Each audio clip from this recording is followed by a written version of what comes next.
Então, bom dia a todos e todas. Agradecer a oportunidade, né, da gente estar juntos, porque realmente não tem outra maneira, né? A gente acabou de falar isso. Se a gente não tiver, de fato, fomentando um ecossistema, né, de inovação, de pesquisa, a gente não, né, a gente fica fragmentado, a gente não sai do lugar. Né? Então, parece até lugar comum falar isso, né? Mas a gente sabe que acho que o Sandro deu um chacoalhão aí na gente, né, com máscara. Porque é verdade, às vezes as coisas elas vão acontecendo e tá tudo bem, né? Mas quando alguma coisa parece que não tá tão bem, é que a gente se sente ali provocado, ou enfim, né, duas alternativas, ou a gente senta e reclama, ou a gente tem que sair para fazer, né? E aí essa história da inovação e tudo mais, todo mundo fala, mas muitas vezes se pensa que inovação é criar alguma coisa relacionada à tecnologia, né? E não é isso, a gente precisa olhar para as oportunidades e é um jeito diferente de fazer, um jeito melhor de fazer, ou alguma coisa que ninguém fez ainda, né? Mas tudo isso não acontece sozinho, né? Não é uma mente brilhante só, né? Se ela não tiver um contexto para emergir, fica mais difícil, né? Então, sem dúvida, aqui a gente sabe que na região é berço de muitas mentes brilhantes, né? Mentes que saíram daqui, justamente porque a gente precisa de oportunidade, né? Não individual, mas as empresas também na mesma linha. E aí, na continuidade aí dos meus colegas, né, o Evanson trouxe aí a questão do comércio, tudo muito alinhado, né, indústria, comércio e serviços, um pequeno recorte, e a ideia é claro que 10, 15 minutos, que seja um dia, não é a gente dar um diagnóstico geral ou falar todas as entranhas que são importantes para uma discussão desse porte, né, que a gente está se propondo a continuar, né, então nada começa do zero. A gente não tem que negar as coisas que já foram feitas, né? Às vezes a gente tem essa coisa meio binária, né? Então a partir de agora, porque agora não. A gente está aqui justamente porque tem todo um legado, tem todo um histórico, e a gente precisa valorizar isso e dar um salto, né? Usar como mola propulsora e não como fator justificativa ou mesmo de inovação, né? Daqui para frente. Então é muito bacana, parabenizo mais uma vez aí aos atores aí que estão nesse movimento, nesse esforço, né? O Aldo, o Cássio. E todos aí engajados para que a gente realmente possa fazer essa continuidade aí do desenvolvimento do ABC. E aí, a gente fala do ABC, né? Mas assim, é claro que a gente não pode esquecer mais do que nunca, né, desse contexto geral, mundial. E aí a gente vai descendo a escala, né? Então a gente traz para o nacional, o estadual e a nossa região. Mas de qualquer maneira, eu acho que nossos colegas bastante competentes aí nos números e nos estudos e nos cenários, né? Eu só trouxe um passando. Tem um estudo bem bacana que fala sobre como será o mundo em 2030, né? Então não é nem tão futuro assim. E muito disso não é que vai acontecer, já está acontecendo. A gente só precisa estar cada vez mais alerta, porque a tendência do aumento da velocidade, né, de que as coisas acontecem, elas podem nos atropelar ou podem nos estimular, né, a realmente fazer diferença nesse contexto. Bom, então aí a gente está falando de tendências mundiais, a intensificação de demandas por alimentos, né? Porque de maneira geral a tendência de crescimento populacional, renda, é geral, né? Na América Latina a gente vê que isso é um pouquinho diferente, mas há várias regiões do mundo em que isso é bastante claro, né? Com os dados que já se tem e outros que estão se aprofundados.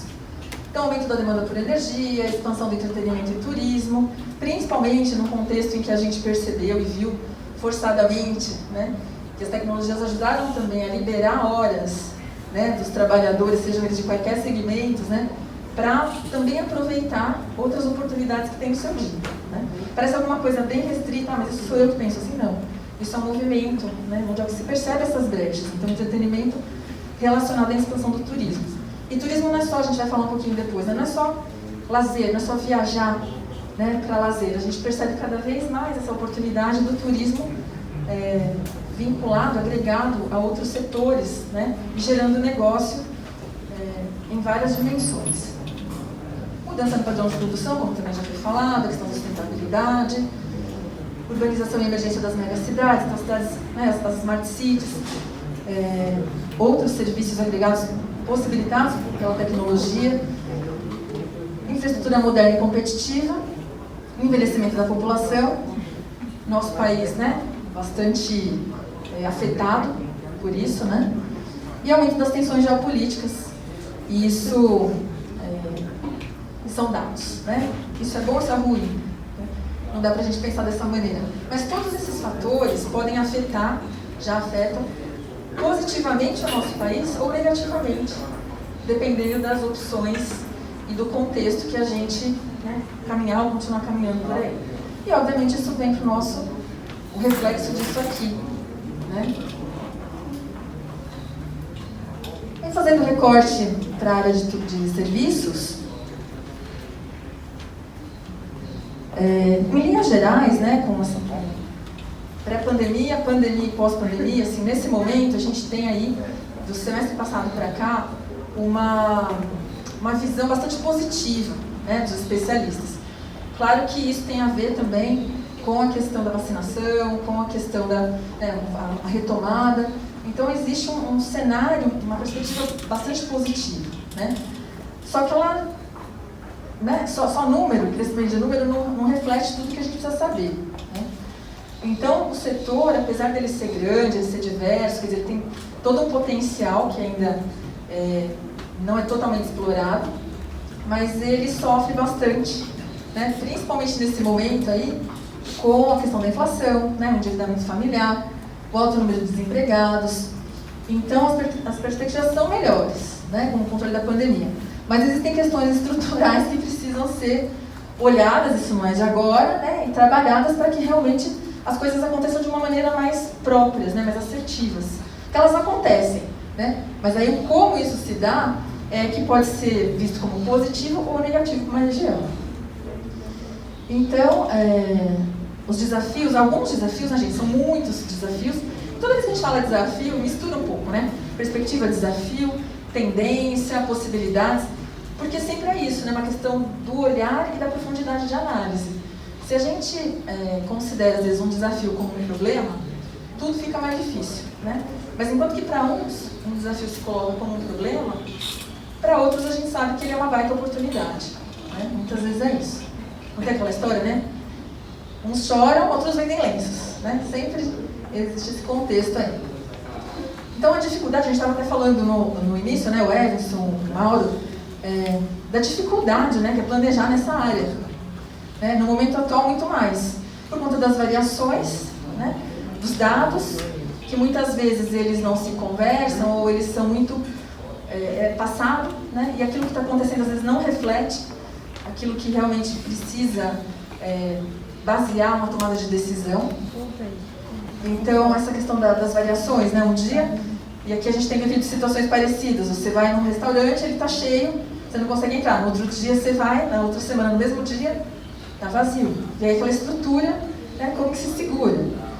Esse é só um exemplo, mas tem em várias áreas, né, em vários segmentos. Dificuldade de estabelecer preços, né, por conta de tantas variações.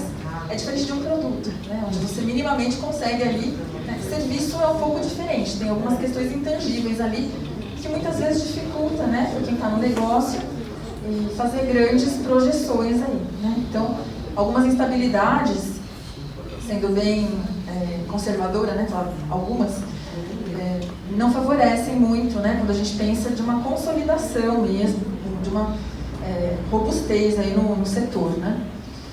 A mão de obra, né, que ela permeia tudo. Nesse caso aqui, a gente está falando disso que o Mauro trouxe aqui na apresentação dele. Qualificação sempre vai ser pauta, né? A qualificação, a requalificação sempre vai ser pauta. Eu sou do Senac, então certamente esse é o meu dia a dia, né? Aliás, hoje, que é um dia bem interessante, né? 22/2/22, a gente fala que é um portal, estou fazendo 23 anos de empresa.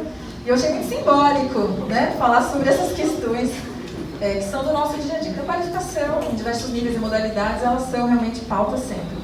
Mas nesse caso aqui, o desafio é em relação à retenção, né, a retenção desse talento, realmente o interesse, né, desse trabalhador, que quando a gente está falando, né, de áreas mais estão no topo ali, né, a gente fala de serviços, tecnologia e tudo mais, a gente tem enfrentado muita dificuldade, né?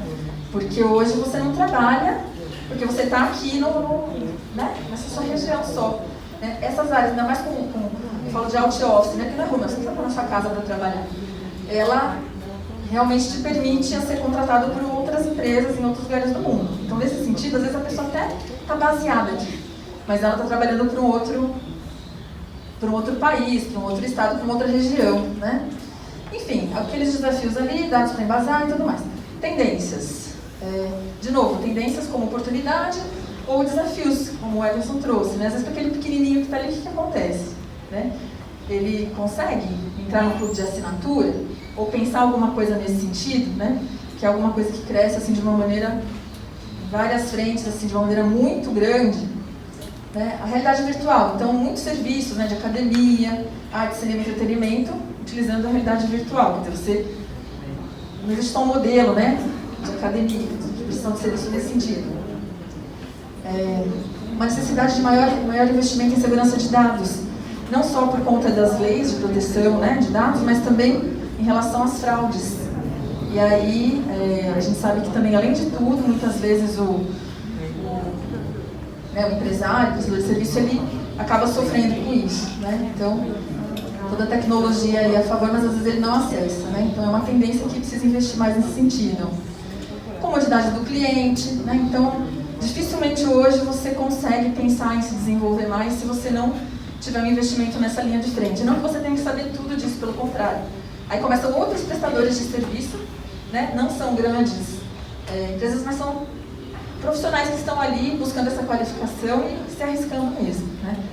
Tem 2 rapazes que trabalham comigo, CLT, formal, mas eles têm paralelamente a isso todo um trabalho de tráfego de dados. Então eles ajudam pequenos comerciais aqui da região a trabalhar, colocar seu produto aí na rede, né? E isso é uma coisa que a gente fala, mas é um bico, né? E pelo que eu estou percebendo, o movimento é começar a pedir conta, porque é um negócio que está... novas tecnologias, a gente também falou que não tem como não olhar para isso, né? Então, muito trabalho sendo feito por robô, 5G por conta da transmissão de dados em massa, quer dizer, precisa olhar para isso, né? Que a gente tem essa realidade de Santo André, né? Esse olhar aí do pessoal do desenvolvimento. E o ganho de espaço das startups. Mercados autônomos. Aqui parece uma coisa simples, né? Alguns moram aqui em condomínio, é uma realidade, já você tem um mercadinho lá dentro, você tem uma questão de serviço que é é o autosserviço. Então isso está ganhando bastante espaço e acho que a pandemia incentivou, né, também essa... o que precisa ter contato de fato, né? Então isso está muito mais acessível do que há pouco tempo atrás e é uma tendência que vai aumentar. Bom, mudança de layout das residências, né? Então essa área, o design, né, que foi pontuado ali atrás, também entra por aí, né? Quer dizer, o mundo começou a se reorganizar também em função disso. Você separa trabalho né, a sua vida do cotidiano, como que faz? Como você integra isso, né? Então é um mercado que está olhando diferente, está crescendo de maneira diferente. O estudante no centro do processo, então aí, fora as questões pedagógicas que a gente sempre soube que isso é importante, mais do que nunca a personalização, né, e esse olhar de desenvolvimento, né, as instituições que trabalham com isso, as pessoas que trabalham com isso, não podem deixar de lado. E a telemedicina, que já é uma realidade e que vai se ampliar ainda mais, né, gerando impacto em toda a área da saúde, né, em toda essa cadeia. Aí tem um recortezinho do turismo. Por quê? Da mesma maneira, né, com a vacina, com a reabertura, existe uma expectativa grande de retomada de crescimento. E apesar do turismo estar entre as 5 economias, né, mais fortes aí